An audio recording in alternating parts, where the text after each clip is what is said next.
Neuroanesthesia for microvascular and interventional cerebrovascular procedures. Excellence in neuroanesthesia for cerebrovascular procedures is achieved through the following: achieving optimal brain relaxation, maintaining a quiet operating field without unexpected patient movement, providing for an environment in which optimal neurophysiologic monitoring can take place, and allowing for prompt emergence from anesthesia at the end of the surgical procedure. The neurosurgeon, neuroanesthetist, and neurointensivist must have a strong understanding of intracranial pressure, cerebral metabolic rate, cerebral blood flow, systolic blood pressure, mean arterial pressure, and level of consciousness to achieve the best outcomes. Cerebral blood flow is very sensitive to changes in partial pressure of carbon dioxide, which can be associated with a decrease in cerebral blood volume. As such, acute hyperventilation can reduce cerebral blood volume and thus reduce intracranial pressure. However, excessive hyperventilation may cause iatrogenic ischemia. The benefits of hyperventilation are time-limited. Prolonged changes in systemic carbon dioxide partial pressure tension is accompanied by active transport of bicarbonate in and or out of cerebrospinal fluid to restore a normal acid-base balance. The hyperventilation effect is thus time-limited and not sustained beyond 24 hours. Hypoxemia, on the other hand, causes vasodilation of the cerebral vessels and an increase in cerebral blood flow, but this does not occur until the PaO2 is well below 50 millimeters of mercury. Thiopental and propofol are commonly used indirect cerebral vasoconstrictors, reducing cerebral metabolism with corresponding reduction in cerebral blood flow. Ketamine is a weak, non-competitive NMDA antagonist that has sympathomimetic properties. Etomidate stimulates GABA receptors to decrease the cerebral metabolic rate, cerebral blood flow, and intracranial pressure. Dexmedetomidine is an alpha-2 adrenergic receptor agonist, which provides sedation without causing respiratory depression. This is particularly useful for implantation of deep brain stimulators and for awake craniotomies. Inhaled anesthetics are intrinsic cerebral vasodilators. However, vasodilation opposed vasoconstriction, secondary to reduction of cerebral metabolic rate, limits this effect. Optimal brain relaxation can be achieved by targeting all three intracranial compartments, including blood, cerebrospinal fluid, and interstitial fluid within the brain, in addition to treating the pathology. Venous drainage can be optimized through improving the position of the patient, as well as through hyperventilation. Cerebrospinal fluid diversion via external ventricular device or lumbar drainage can further allow for more brain relaxation.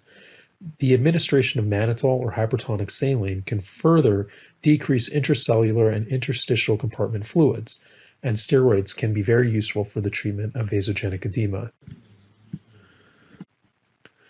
A quiet operative field is one in which microvascular procedures and microcatheter procedures can be done safely without the patient moving. This is best achieved using a short-acting narcotic, such as a remifentanil infusion in combination with propofol. Optimal neuromonitoring environments are achieved with being able to monitor motor components of several of the cranial nerves as well as the long tracts, and requires a complete reversal of the neuromuscular blockade. This can be accomplished with a short-acting depolarizing muscle relaxant for intubation or reversal of a non-depolarizing muscle relaxant at the time of monitoring.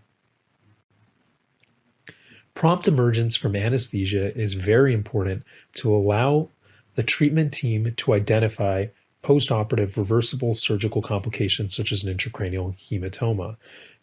Emergence from anesthesia can be achieved via low doses of inhaled anesthetic, short-acting narcotic infusions, and this can be supplemented with propofol. Management of intracranial pressure is critical for lesions that have a rupture event, such as an aneurysm. Classic strategies to reduce intracranial pressure in the acute setting include systolic blood pressure control, cerebrospinal fluid diversion, hyperosmolar therapy, sedation to reduce cerebral metabolic rate, hyperventilation, and promotion of venous drainage. Blood pressure control prevents a bleeding lesion from expanding further, causing secondary neurologic injury. As such, invasive arterial pressure monitoring is almost essential in all cerebrovascular procedures. Adequate perfusion must also be maintained to avoid ischemic injury.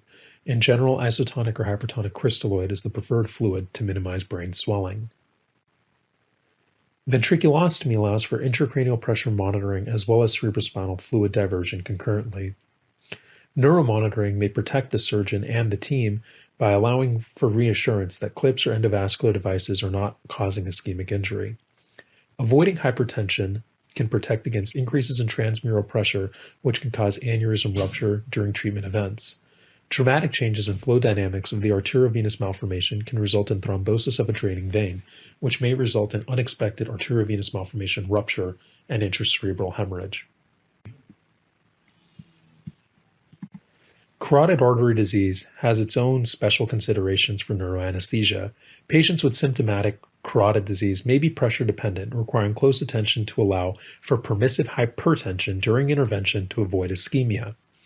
During endovascular stenting, a thrombus may embolize, and access to eptifiotide may be critical to allow for reperfusion of vulnerable structures.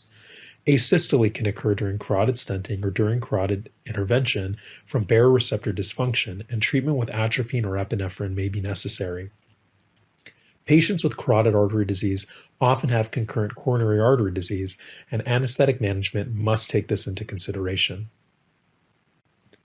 Moyamoya disease can be treated by both direct or indirect revascularization, and blood pressure is a critical variable which can allow for graft patency and appropriate flow. Maintaining a baseline systolic blood pressure or even permissive hypertension can prevent ischemia. During direct bypass, attention is made to reduce cerebral metabolic rate to mitigate ischemic injury. Postoperatively, blood pressure has to be maintained in a relatively narrow range with respect to the patient's normal blood pressure, as low blood pressure may compromise the patency of the graft, whereas high blood pressure may contribute to hyperperfusion and hemorrhage as a result of autoregulation in the newly revascularized tissue. There are numerous anesthetic considerations for the endovascular treatment of ischemic stroke, but one area in particular that is intensely debated is the role of general anesthesia versus conscious sedation for the treatment of these patients.